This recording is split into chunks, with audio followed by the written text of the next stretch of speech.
Hello, investors. Today we are going to discuss about personal financing.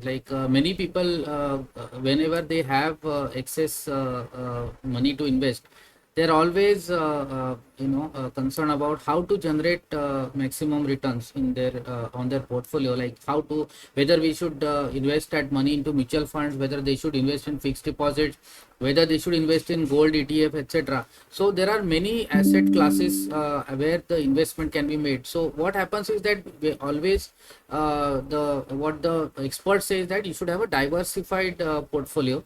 Like whenever if you want to invest 10 lakhs of your money, then you should put it in different asset classes. For example, you put some money in gold, some money in stock markets, some money in mutual funds, some money in fixed deposits. So some of your investments are earning different rates of interest. Like fixed deposit, say for example, is earning around 7%, 7.5% on compounding basis, maybe 7.8%.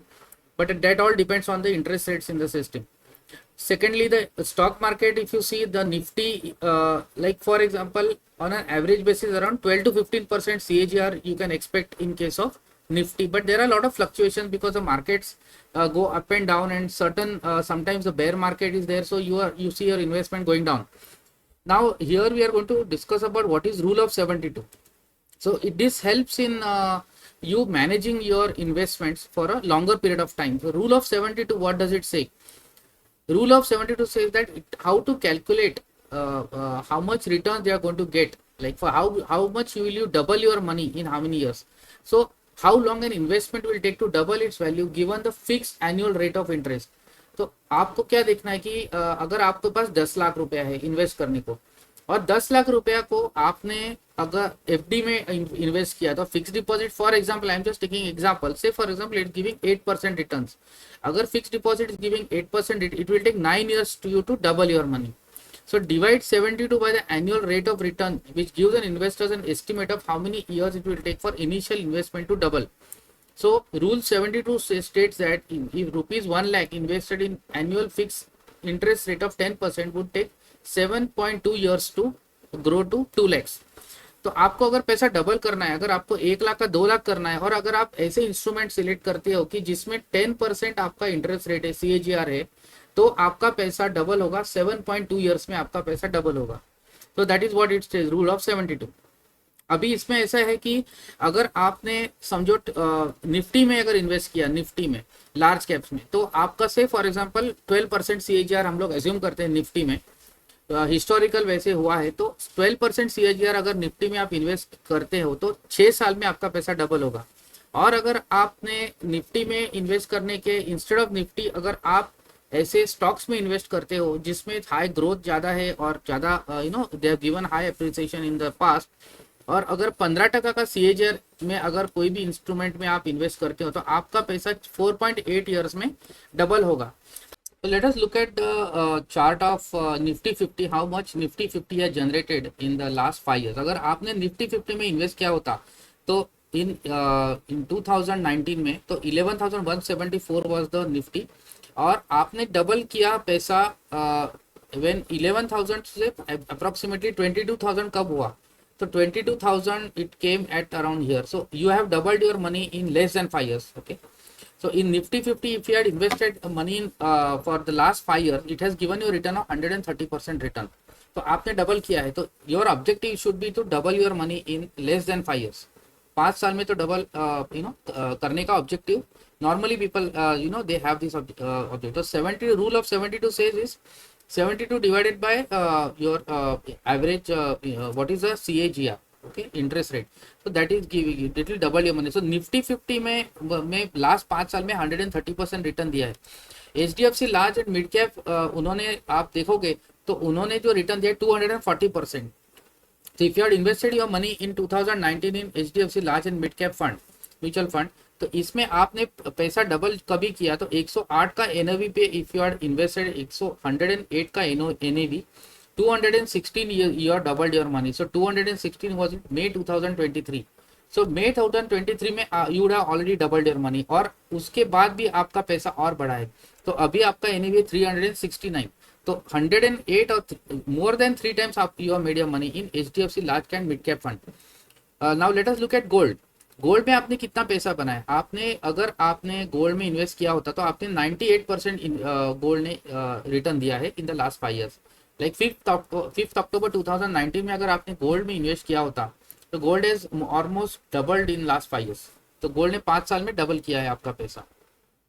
So ये सब क्या, what exactly does it mean is that you, whenever you are putting money, like for example you have a you have a diversified profile where you are putting some amount of money in Nifty 50, some money in fixed deposit, some money in your mutual funds, and some amount of money in direct purchase of stocks, etc. तो ये सब चीज में whenever you are planning to put your money in trying to invest your money in different asset classes, what important thing that you have to look at is first of all you have to look at percentage। मैं कितना percent gold में डालूंगा gold ETF में, how much percent I'm going to put in mutual funds, how much percent I'm going to put in Nifty 50, how much percent I'm going to put in individual stocks। so ये सब चीज आपको पहले plan करना है। अगर gold ETF में आपको पैसे डालने तो कितना परसेंट आपका पोर्टफोलियो के आप गोल्ड में डाल सकते हो। तो अगर आपका कंजर्वेटिव पर्सन है, वेरी कंजर्वेटिव, तो around 20-25% somebody will put in gold। if he is a moderate risk profile investor then he will put lesser amount in gold but more amount in mutual funds or maybe in direct stocks। and if he is very aggressive investor he will put say 10% in gold and remaining say out of 90% he will put say 80% in mutual funds, something like that, और maybe in direct stocks. तो ये हर एक का risk profile कैसा है उसके ऊपर dependent होता है। But ideally on a generally if you see that most of the people are on a moderate risk profile investors. If you see it all depends on your financial position, how whether you are earning, not earning, whether you have a steady job, government job or private sector job, steady job, so all these things, what are your expenses per month, etc. so all, what is your standard of living, etc. But if you on an average if you see a moderate investor, if you are investing with a moderate risk profile, you should be able to double your money in 5 years. So to double your money in 5 years at least you have to earn a 12% CAGR return in any instrument or any asset class that you are investing। so in order to get around 12% CAGR, अगर आप FD में पूरा पैसा FD में डालोगे, अगर if you have 10 lakhs of investment to be made in different instrument, different asset classes, अगर मैं बोलता हूँ 10 लाख है मेरे पास and 10 lakh I am putting in FD, so I will take 9 years to at 8% interest rate, I will take 9 years to double my money. So मेरा 10 लाख अगर मैं इन्वेस्ट करता हूँ एफडी में तो मैं 9 साल के बाद मेरे को 10 का 20 लाख होगा। नाउ अगर ये सिचुएशन में if I am saying that okay नहीं मुझे 10 साल तो नहीं रुकना है, मेरे को जल्दी 5 साल के अंदर ही मुझे डबल करना है पैसा, तो उसमें आप क्या कर सकते हो कि you have to plan in such a way that अगर आप ऐसे हैफेजेड वे से प्लान नहीं करना है, अगर 10 लाख आपके पास है और आपको डबल करना है 5 साल में, तो you will not say okay 10 lakh I will buy Reliance Industries or I will buy Tata Steel, I will buy various different direct stocks and I will double my money। but इसमें ऐसा है कि अगर वैसे आप करोगे तो आपका 100% of your investment will be in stocks. But आपको डाइवर्सिफाई करना है, क्योंकि क्या होता है स्टॉक्स में कैसे है, अगर आपने इन्वेस्ट किया स्टॉक्स में, अगर बेयर फेज आ गया 2 साल का, अगर बेयर मार्केट आता है तो 2 साल में आपका रिटर्न जीरो हो जाएगा या तो नेगेटिव भी हो सकता है। तो आपका 10 लाख जो है आपने जो इन्वेस्ट किया है वो फ्लक्चुएट होगा।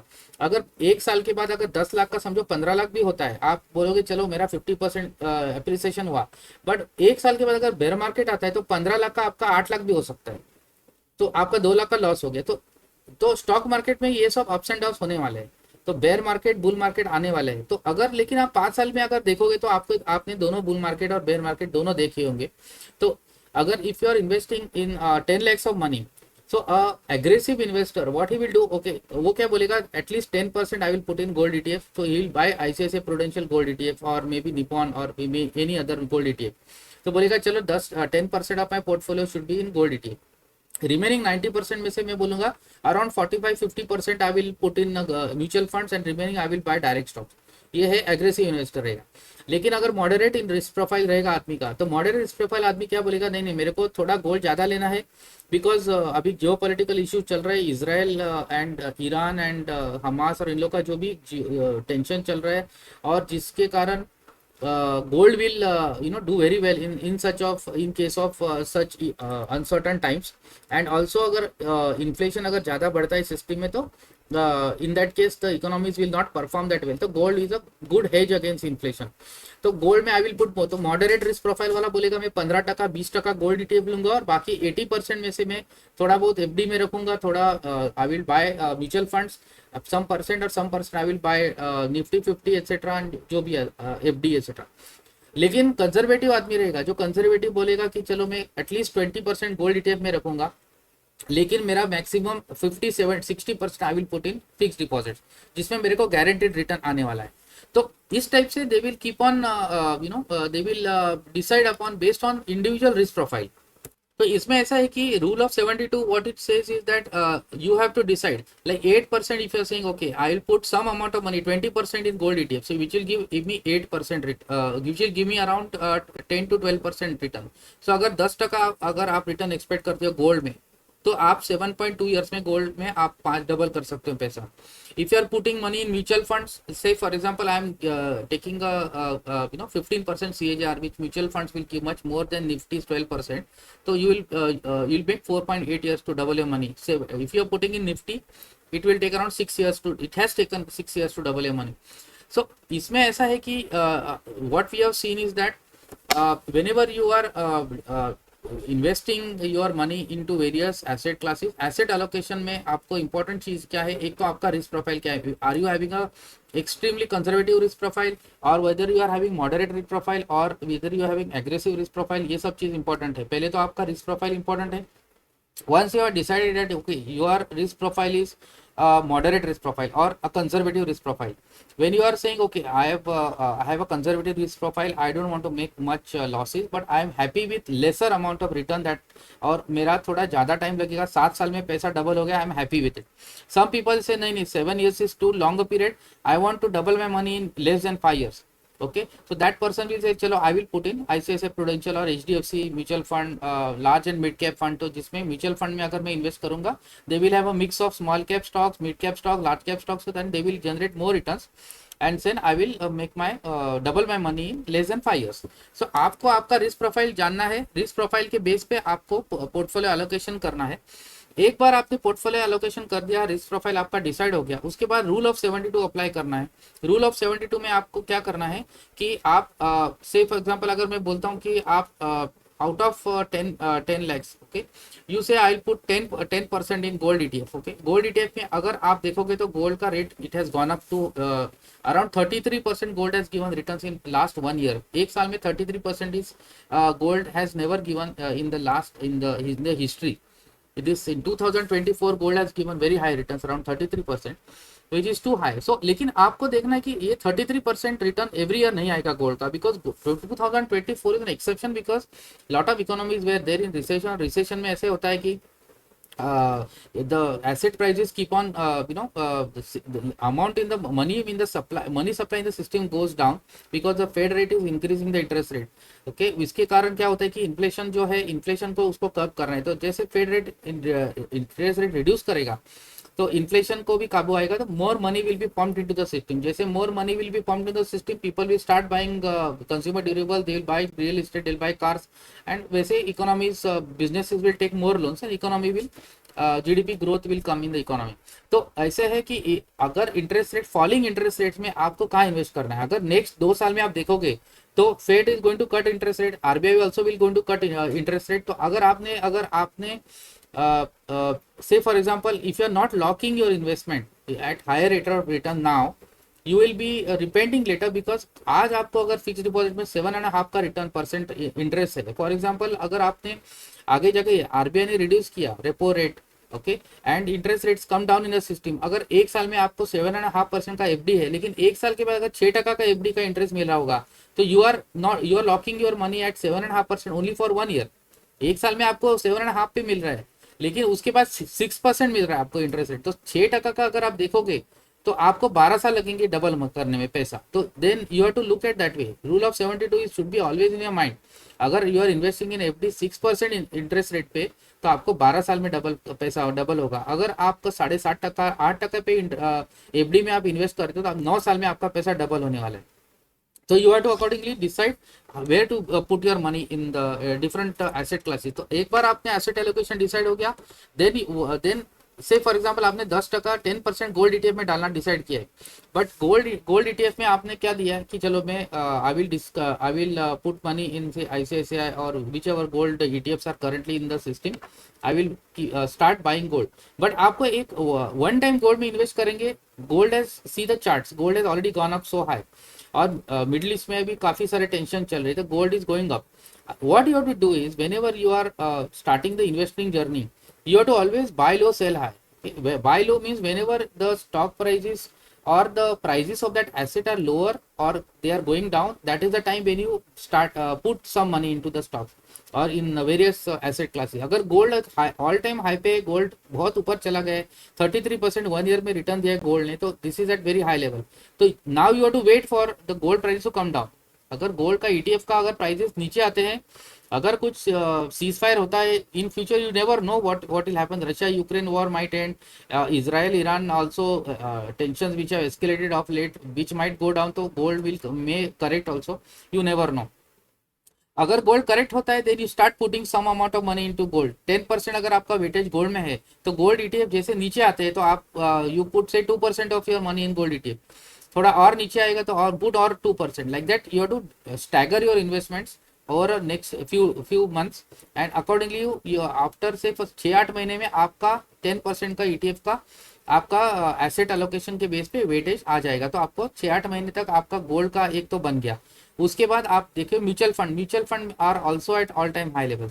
म्यूचुअल फंड में आप देखोगे तो NAVs are at all time, लेकिन अगर मार्केट में करेक्शन आता है, फॉर एग्जांपल अगर मार्केट अगर फॉल्स, एवरी करेक्शन में you keep on putting money, say for example आप 10% गोल्ड ईटीएफ में डाला और आपने बोलते चलो मैं 50% म्यूचुअल फंड में डालता हूँ, तो 50% म्यूचुअल फंड में डालने के लिए आप 50% को 4 डिफरेंट लॉट्स में आप डिवाइड कीजिए, and based on that you put first instalment. अगर जब मार्केट करेक्ट होता है, मार्केट में पैनिक आया, मार्केट नीचे गया, ऑल राउंड नेगेटिव न्यूज आया, you put some money 1/4 of that money mutual funds. You can buy large cap, mid cap mutual fund, small cap mutual fund, उसमें भी asset allocation होता है, उसमें भी वेटेजेस होते हैं, but that's a different thing that somewhere and sometimes you know in future we look at. But अभी for example we are looking at large and mid cap mutual fund, तो उसमें आप 25% के इंस्टॉलमेंट में invest करना है। जैसे जैसे मार्केट करेक्ट होता है, पैनिक जब आती है, ऑल राउंड सेलिंग होता है मार्केट में, सीधा जाके इन्वेस्ट करना है म्यूचुअल फंड में, ओके, कुछ देखना नहीं है। Because what happens is that आप एवरेजिंग करोगे, अगर आप एवरेजिंग करके 25% अगर अलग अलग टाइम पे इन्वेस्ट करोगे and whenever at correction there in the market, whenever the market is going up, just sit quiet, no nothing to do. Whenever market corrects, that is the time you have to put 25% of the money, then again when the market further falls down, another 25%, ऐसे करके आप आपका total 100% mutual fund में डालना है। Then comes the next is your gold. Gold हो गया, mutual fund हो गया, डायरेक्ट स्टॉक्स में ऐसा है कि you have to do some your own research, because direct stocks में ऐसा है कि without research, without in depth understanding of that company, its fundamentals, ROE ROC, वो कितना you know how that business is doing, उसका टेलमेंट्स क्या है, बहुत सारा चीज़ है, मेरे अदर वीडियोस है उसमें आप देख सकते हो इंडिविजुअल स्टॉक्स के बारे में, how they are performing. So say for example you want to put in say individual stocks, I am giving you an example, and an example basis say okay I am saying Reliance Industry ने 1:1 bonus declare किया है। अगर आप बोलते चलो I am very bullish on Reliance industries, तो अगर मैं रिलायंस में डालना है, मुझे रिलायंस 3000 हो गया, ओके आप देखते रहो, अगर मार्केट में पैनिक आया, Reliance falls straight away falls to 2930, okay, तो आपको 3000 के कंपैरिजन में आपको डिस्काउंट में मिल रहा है Reliance, okay, that time you buy 25%, you put money in Reliance. This is not an you know any advice to put money in Reliance, but I am just giving example. 25% आपने Reliance stock में डाल दिया, उसके बाद देखते रहो, अगर फिर से 2930 पे आया, आपने 25% डाल दिया, अगर फिर से जाके 3000 हो गया, आपको कुछ नहीं करना है, शांति से बैठना है। अगर नेक्स्ट अगर जब भी पैनिक आएगी, मार्केट में करेक्शन आएगा, 2950 में आया, तो यू बाय एट 2950, नेक्स्ट 25%, तो आपका एवरेज जो है वो 2930 और 2950 के बीच में आएगा। उसके बाद फिर से देखते रहो, अगर मार्केट ऊपर जाता है तो डोंट बाय एनीथिंग। जब रिलायंस फिर से नीचे आएगा, even though it comes at 2970 भी, 2960 2970, देयर यू बाय 25%, तो आपका एवरेज 2950 के उस आसपास ही रहेगा। आप जब whenever you inputting in stock, आपको एवरेज को कम करना है, जितना आप एवरेज कम करोगे उतना आपका रिटर्न ज्यादा रहेगा, सिंपल। अगर आप 2930 में रिलायंस लेते हो, कल को जाके 3,000 हो गया, आपने 3,000 में लिया तो आपका एवरेज बढ़ गया, कॉस्ट कॉस्ट बढ़ गया ना आपका रिलायंस का। फिर 3,200 हो गया और आपने 3,200 में भी रिलायंस लिया तो आपका कॉस्ट और बढ़ गया आपका। तो जितना कॉस्ट बढ़ा उतना आपको रिटर्न्स कम मिलने वाला है, सिंपल चीज है। So whenever there is correction, you buy. So that is how you have to buy individual stocks. But you have to do a lot of research in individual stocks. You can't buy any stock because there are there are a lot of stocks which keep on coming. They correct and then they increase also. तो ये सब चीज आपको ध्यान रख के आपका risk profile देख के you have to invest. But always remember rule of 72.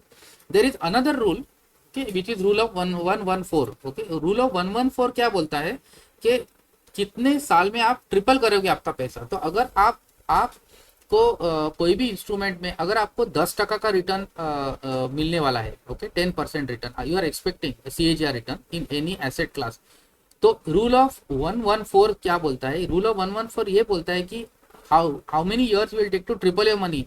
अगर आपने इन्वेस्ट किया 10% का इंटरेस्ट पे, फिक्स रेट ऑफ इंटरेस्ट पे 10%, तो आपको 114 डिवाइड बाई 10, तो 11 से 11.5 साल लगेंगे आपका पैसा ट्रिपल होने में, सिंपल चीज है। तो दैट इज रूल ऑफ 114। तो rule of 72 is double, how long it will take to double your money. Rule of 114 state how long it will take to triple your money. So ये सब चीज आपको देख के ही आपको मैनेज करना है आपके पर्सनल फाइनेंस को। So I hope you like this video. If you like, kindly click on the like button. Thank you.